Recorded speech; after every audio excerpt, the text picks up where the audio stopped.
اللہ سے راز و نیاز کی باتیں، جو باتیں بندہ کسی سے نہیں کر سکتا وہ اپنے رب سے ڈائریکٹ کرتا ہے. اپنے دل کے سارے دکھڑے اپنے رب کی دہلیز پہ رکھتا ہے اور اپنی ساری ضرورتیں مالک کی چوکھٹ پہ رکھ دیتا ہے، اور اس سے مانگتے ہوئے بندے کو شرم نہیں آتی، حیا نہیں آتا، بلکہ اس سے مانگتے ہوئے فخر محسوس ہو رہا ہوتا ہے کہ میں اپنے رب سے مانگ رہا ہوں. کسی اور سے مانگیں تو جھجک لگتی ہے، لیکن مالک سے مانگیں تو اپنائیت کا احساس ہوتا ہے کہ میں اس سے مانگ رہا ہوں، اس لیے کہ وہ ہمارا رب لگتا ہے، ہمارا اس سے ربط کتنا گہرا ہے. مسجد نبوی کا ایک کونا تھا اور ایک بندہ وہاں بیٹھ کے دعا مانگ رہا تھا. اس کے دعا کے لفظوں پہ غور کیجئے. اے اللہ، میں تجھ سے اس لیے مانگتا ہوں کہ تو میرا اللہ ہے، تیرے علاوہ میرا ہے بھی تو کوئی نہیں. تو یہ وہ دعا مانگ رہا تھا اور مسجد نبوی کے کونے میں بیٹھا تھا. حضور نے دیکھا تو ایک صحابی سے کہا، وہ جو دعا مانگ رہا ہے اس کو جا کے بتا دو تمہاری دعا قبول ہو گئی ہے. وہ مانگ اس ڈھب سے رہا ہے. تو یہ دعا اپنے رب سے نیاز ہے، دعا خود عبادت ہے. جب تمہاری ضرورتوں کا کفیل وہ ہے تو پھر اس سے نہیں مانگیں گے تو کس سے مانگیں گے؟ اور جب اس سے بندہ مانگتا ہے تو پھر وہ مانگنے والے کی لاج بھی رکھتا ہے.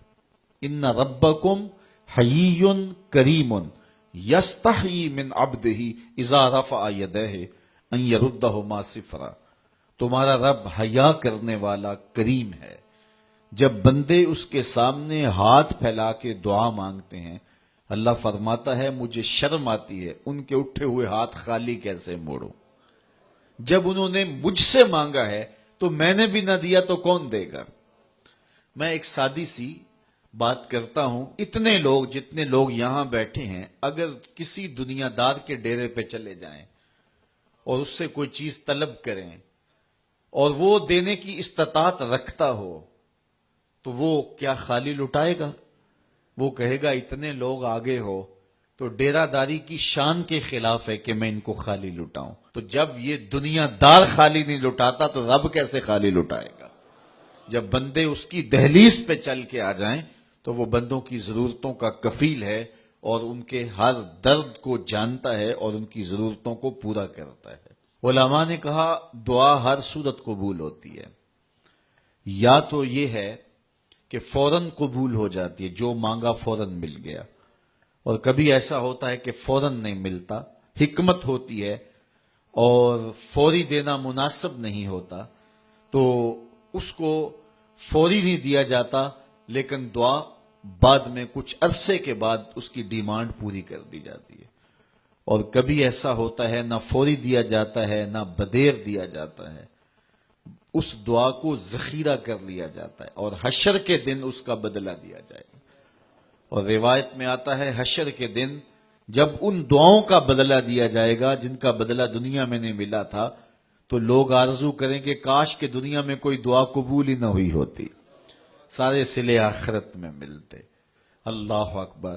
کبھی ایسا ہوتا ہے جو مانگا جاتا ہے وہ نہیں دیا جاتا، اس کے بدلے میں کچھ اور چیز دے دی جاتی ہے جو اس کی ضرورت ہوتی ہے اور جو اس کے لیے مناسب ہوتی ہے. وہ کچھ اور مانگ رہا ہوتا ہے لیکن اللہ اپنی حکمت کے تحت اسے کچھ اور عطا کر دیتا ہے.